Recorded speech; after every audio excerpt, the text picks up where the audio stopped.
வணக்கம். நலம் நலமறிக நிகழ்ச்சியில் நான் கீதா அசோக், அரோமா தெரபிஸ்ட். இன்றைக்கி என்ன பார்க்க போகிறோம் அப்படின்னா, முடி சம்மந்தப்பட்ட ஒரு பிரச்சனை, இளநரை. இளநரை அண்டு மெச்சூர்ட் கிரே கூட பார்த்திங்கன்னா அந்த காலத்தில் 40 வயதை கடந்த பின்னாடி தான் உங்களுக்கு நரைங்கிறது நமக்கு அது மூப்புன்னு சொல்கிறது, சைன் ஆஃப் ஏஜிங். அது 40 வயதை தாண்டுறப்போ இயற்கையாக நரைமுடி வர ஆரம்பிக்கும். கிராஜுவலாக ஒரு 4 முடி 5 முடி அந்த மாதிரி அதுக்கப்புறம் அப்படியே பரவி ஒரு 60 வயதை தாண்டின பிறகு ஒரு 80-90% நரைக்க ஆரம்பிக்கும். இது இயற்கையோட ஒரு சர்க்கிள்னு சொல்லலாம். பட் அதே நேரத்தில் இந்த சுழற்சி, இந்த சைக்கிள் இது பார்த்திங்கன்னா உங்களுக்கு சிலருக்கு ப்ரீமெச்சூர்டாக வரும். இந்த ப்ரீமெச்சூர்டுங்கிறது பார்த்திங்கன்னா 30 வயது இருக்கவங்களுக்கு 29, 30, 31 இது ப்ரீமெச்சூர்னே சொல்கிறது இல்லை. அந்த காலத்தில் பார்த்திங்கன்னா நம்ம லைஃப் ஸ்டைல் அந்த மாதிரி இருந்துச்சு, நம்முடைய உணவு பழக்க வழக்கங்கள் இருந்தது, சுற்றுப்புற சூழல் மாசு இல்லாமல் நல்லா இருந்தது. ஸோ இதில் கெமிக்கலுடைய ஆதிக்கம் கம்மியாக இருந்தது. பட் இன்றைக்கி பார்த்திங்கன்னா வண்டி வாகனங்கள் பெருத்து போயிடுச்சு. நம்முடைய லைஃப் ஸ்டைலும் பார்த்திங்கன்னா ரொம்ப ஸ்ட்ரெஸ்ஃபுல்லாக இருக்குது. நம்ம குடிக்கிற தண்ணியில் கூட கெமிக்கல் கலந்து தான் குடிக்க வேண்டிய நிர்பந்தத்தில் இருக்கிறோம். வயோதிக தன்மையில் நமக்கு வரக்கூடிய ஃப்ளாஸ் இது நமக்கு பார்த்திங்கன்னா 30 வயதுலேயே நமக்கு வந்துடுது. ஸோ இப்போ இதை ஆல்மோஸ்ட் நீங்கள் மெச்சூர்ட் கிரேன்லாம் சொல்ல முடியாது.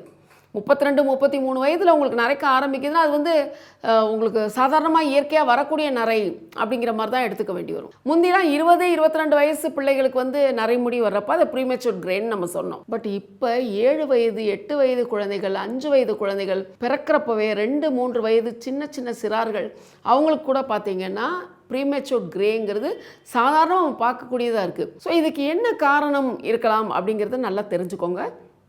ஒரு கிரே இருக்கணும் அப்படின்னா ஒரு சமச்சீர் உணவு நம்ம சாப்பிடணும். இதுக்கு ஹை வேல்யூ ஃபுட்டு சாப்பிடணும் அப்படிங்கிற அவசியமே இல்லை. அதாவது பர்டிகுலராக நம்மளுடைய ரத்தத்தில் அயனும் ப்ரோட்டீனும் அடிக்குவேட்டாக இருந்தால் நமக்கு இந்த கிரேயிங் அப்படிங்கிறது நமக்கு அவ்வளோ தோன்றாது. இந்த ப்ரோட்டீன் ஏன் சொல்கிறேன் அப்படின்னா, ப்ரோட்டீன் மட்டும்தான் நமக்கு அமினோ ஆசிட்ஸ் உற்பத்தி பண்ணும். இந்த அமினோ ஆசிட் தான் முடிக்கு மெலனின் தங்குதடை இல்லாமல் தொடர்ந்து வர்றதுக்கு ஹெல்ப் பண்ணும். இப்போ அமினோ ஆசிட்ஸ் குறையிறப்ப நமக்கு நிச்சயமாக ப்ரோட்டீன் குறைவு ஏற்படுறதுனால முடியில் நரைமுடி தோன்ற ஆரம்பிக்கும். இப்போ யங்ஸ்டர்ஸ்க்கு வர்றதுக்கு காரணமே யங்ஸ்டர்ஸ் ஒரு முறையான உணவு சாப்பிட்றதில்ல. அவங்க காலேஜ் போகிறாங்க, ஸ்கூலுக்கு போகிறாங்க, வேலைக்கு போகிறாங்க, ஏதோ கிடைக்கிறத சாப்பிட்றாங்க. ஒரு பர்கர் எடுத்துக்கிறாங்க, இல்லை ஒரு பன் எடுத்துக்கிறாங்க, ஒரு ப்ரெட்டை டோஸ்ட் பண்ணி சாப்பிட்டு போய்ட்றாங்க. ஒரு ஏரட்டட் ட்ரிங்க் ஒரு டின்னு கையில் வச்சுக்கிட்டாங்கன்னா முடிஞ்சு போச்சு அவங்க பிரேக்ஃபாஸ்ட். அந்த காலத்தில் பார்த்திங்கன்னா ஒரு இட்லி தோசைன்ட்டு இருக்கும், அதுக்கு சட்னி சாம்பார் எல்லாம் இருக்கும். ஸோ தேவையான கொழுப்பு சத்துலேருந்து தேவையான புரதச்சத்துலேருந்து கார்போஹைட்ரேட்லேருந்து எல்லாமே ஒரு சமச்சீராக எடுத்ததுனால கிரேங்கிறது நமக்கு 40 வயதில் தான் வந்தது.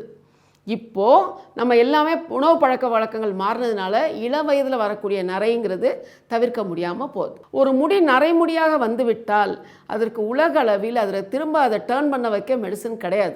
அதே நரைக்கிறதுக்கு முன்னாடி நமக்கு செம்பட்டை முடி வருது, ப்ரௌனாக இருக்குது, பிளாண்ட் ஹேர்னு சொல்லுவோம், அந்த மாதிரி முடி இருக்கிறவங்களுக்கு இந்த ட்ரீட்மெண்ட் நீங்கள் தொடர்ந்து பண்ணுறப்போ அது திரும்ப கருப்பு முடியாக மாறுறதுக்கு சான்சஸ் அதே. அதனால் நீங்கள் உங்களுக்கு என்ன வேணுங்கிறத இப்போ நான் சொல்லிடுறேன். இதுக்கு நாட்டு நெல்லிக்காய், கூஸ்பெரி நாட்டு நெல்லிக்காய் உங்களுக்கு வேணும். அதுக்கப்புறம் பார்த்தீங்கன்னா இது ஈவினிங் ப்ரைம் ரோஸ் ஆயில் அப்படிங்கிற கேப்சியூல். இது எல்லா ஊர்லேயும் எல்லா மெடிக்கல் ஷாப்லேயும் உங்களுக்கு கிடைக்கும். Evening prime rose oil capsule இது பொதுவான ஒரு சத்துக்காக இது டாக்டர்ஸ் ப்ரிஸ்கிரைப் பண்ணுவாங்க.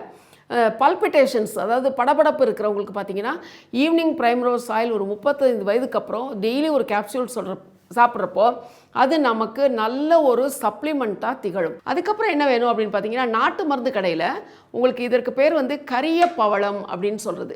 இந்த மாதிரி கருப்பாக இருக்கும், ரொம்ப சாலிடாக இருக்கும். இது கரிய பவளம்னு சொல்கிறது, இது வாங்கி வச்சுக்கோங்க. அண்ட் திக்காக எடுத்த தேங்காய் பால். திக்காக எடுக்கிறது அப்படின்னா ஒரு தேங்காய் நல்லா கிரேட் பண்ணி போட்டுட்டு மிக்சியில் போட்டு தண்ணீர் விடாமல் அரைச்சி எடுத்து அதை ஸ்குவீஸ் பண்ணிங்கன்னா ஒரிஜினல் பால் கிடைக்கும். நீங்கள் தண்ணி விட்டிங்கன்னா அது டைல்யூட் ஆகிடும், அது உங்களுக்கு முடிக்க அப்ளிகபிள் ஆகாது. ஸோ நீங்கள் இப்போ என்ன பண்ணணும், நீங்கள் இந்த கரிய பவளம் நல்லா ஒரு கல் வச்சு நல்லா இடிச்சுக்கோங்க. ரொம்ப சாலிட், அது அவ்வளோ சீக்கிரம் உங்களுக்கு அது நொறுங்காது. நீங்கள் நல்லா இடித்து ஃபைன் பவுடராக எடுத்துக்கணும். நீங்கள் தேங்காய் பாலில் இந்த கரிய பவளம் தனியாக எடுத்து வச்சுக்கோங்க, தேங்காய் பால் தனியாக எடுத்து வச்சுக்கோங்க. இப்போ என்ன வேணும் அப்படின்னா, இந்த ஆம்லா இருக்குங்களா, நெல்லிக்காய், இதை நீங்கள் மிக்சியில் துண்டு துண்டாக கட் பண்ணி போட்டு கொஞ்சம் தண்ணீர் விட்டு நல்லா அரைச்சி வடிகட்டி பிழிஞ்சு எடுத்துக்கோங்க.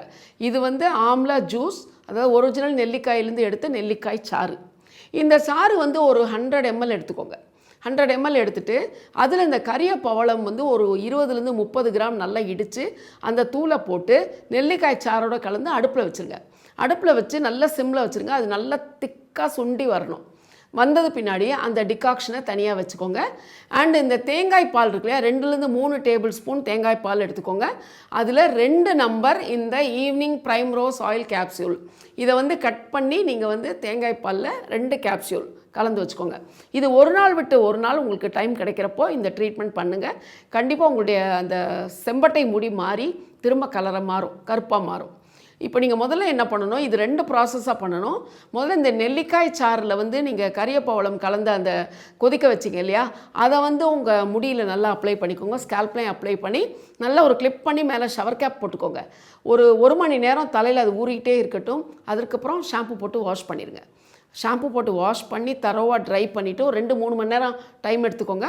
அதுக்கப்புறம் என்ன பண்ணுங்கள், இந்த தேங்காய் பாலில் ஈவினிங் ப்ரைம் ரோஸ் ஆயில் கலந்துருக்கீங்க இல்லையா, கொஞ்சம் திக் மிக்சராக இருக்கணும். நீங்கள் வந்து தண்ணீர் விட்டு டைல்யூட் பண்ணிடாதீங்க.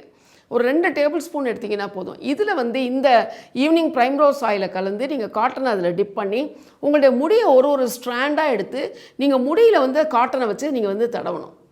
இப்போ இந்த நெல்லிக்காய் சாறு கரிய பவளம் நீங்கள் ஸ்கேல்பில் அப்ளை பண்ணுறப்ப அது முடிக்கு பரவும். பட் இது வந்து பார்த்திங்கன்னா இந்த கோகனட் மில்க்கும் ஈவினிங் ப்ரைம் ரோஸ் ஆயிலும் உங்கள் முடியில் வந்து அப்படி கிராஜுவலாக ஒரு ஸ்ட்ராண்டாக எடுத்து சின்ன ஸ்ட்ராண்டாக தின் ஸ்ட்ராண்ட்ஸ் எடுங்க. அதில் வந்து நீங்கள் அப்ளை பண்ணிவிட்டு இதை நல்லா டைப் பண்ணி ஷவர் கேப் போட்டுட்டு 2லேருந்து 3 மணி நேரம் அப்படியே விட்டுருங்க. அது நல்லா உங்களுடைய ஹேரோட கியூட்டிக்கல்குள்ளே நல்லா இறங்கி ஹேருக்கு ஒரு சாஃப்ட்னஸ் கொடுக்கும். ஹேருக்கு வந்து நல்லா பிக்மெண்ட் பூஸ்டப் பண்ணுறதுக்கு இது ரொம்ப ஹெல்ப் பண்ணும். ஏன்னா இது ஒரு இயற்கை நமக்கு கொடுத்துருக்க ஏகப்பட்ட கிஃப்ட்ஸில் வந்து செம்பட்டை முடியை மாற்றக்கூடிய தன்மை இந்த தேங்காய் பாலுக்கும் ஈவினிங் ப்ரைம் ரோஸ் ஆயிலுக்கும் உண்டு. நீங்கள் இது கண்டிப்பாக ட்ரை பண்ணி பாருங்கள். உங்கள் முடியில் இருக்கக்கூடிய பிக்மெண்ட் வந்து நாளடைவில் ஒரு 2 மாதம் 3 மாதம் ரொம்ப ப்ரௌனாக இருக்கவங்க, ரொம்ப உங்கள் குழந்தைக்கு செம்பட்டையாக இருக்குது, நீங்கள் இது ட்ரை பண்ணி பார்த்தீங்கன்னா உங்களுக்கு வந்து அந்த முடியில் இருக்கக்கூடிய பிக்மெண்ட் மாறி இந்த பிளாண்டு ப்ரௌன் எல்லாம் மாறி உங்களுக்கு இயற்கையான கருமை நிறம் உங்கள் கூந்தலுக்கு கண்டிப்பாக வரும். ஸோ இளநரை வர்றதுக்கு முன்னாடி இருக்க ஸ்டேஜ் தான் உங்களுக்கு பிளாண்டுன்னு சொல்லக்கூடிய செம்பட்டை முடி. அந்த செம்பட்டை முடியை மாற்றுவதற்கு இந்த ட்ரீட்மெண்ட் கரிய பவளம் நெல்லிக்காய் சாறு நல்லா கொதிக்க வச்சு அதை நீங்கள் அப்ளை பண்ணுங்கள். ஒரு 1 hour கழித்து வாஷ் பண்ணிடுங்க. அதுக்கப்புறம் தேங்காய் பால் ஈவினிங் ப்ரைம் ரோஸ் ஆயில் உங்கள் முடியில் அப்ளை பண்ணிட்டு டைப் பண்ணி நல்ல ஒரு ஷவர் கேப் போட்டுட்டு 2லேருந்து 3 மணி நேரம் விட்டுட்டு ஷாம்பு போட்டு வாஷ் பண்ணுங்கள். இந்த மாதிரி நீங்கள் 3 முறை வாரத்திற்கு பண்ணுறப்போ உங்கள் முடியோடைய தன்மை மாறி உங்கள் முடியோட அந்த நிறம் குறைபாடு இருக்கு இல்லையா, ப்ரௌன் கலர், அது மாறி உங்களுக்கு இயற்கையான கருமை நிறம் உங்களுக்கு முதல்ல எப்படி இருந்ததோ அந்த நிறம் கிடைக்கிறதுக்கு ரொம்ப ஹெல்ப் பண்ணும். ரொம்ப இன்ஃபர்மேட்டிவாக இருந்துச்சா கண்டிப்பாக ட்ரை பண்ணி பாருங்கள். நன்றி, வணக்கம்.